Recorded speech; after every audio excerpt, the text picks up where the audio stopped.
Pagod din pala. Sinamahan lang natin sila, pero parang nakakapagod yung mga ginagawa nila. Oo nga eh. Hindi rin madali, no? Uy, mamaya mag-ibot-ibot tayo, ha? Ako ba, Ethan? Di ba sabi nga ni Prof. Bawal mag-ikot-ikot na tayo lang? Liam, nandito na tayo. Nasaan yung sense of adventure mo? Basta mamayang gabi, ha? Call.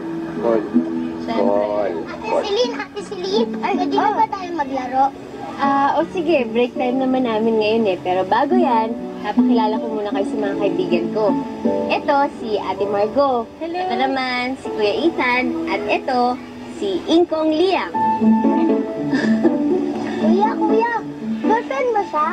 Oo, girlfriend ko si Ate Margo ninyo. Ate Celine, kailan man ni Ingkong Liam?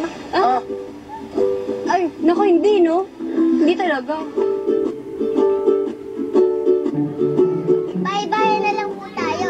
Si Kuya Ethan at Ate Margo ang nanay at tatay. Eh, paano naman kami? Di nanay at tatay din po kayong dalawa. Ayoko nga. Nako, kayo na lang. Ako, marami pa akong gagawin doon, ha? Hindi mga bata. Yeah. Kayo na lang. Ganun talaga yun kay Jay, matanda na kasi. Ano naman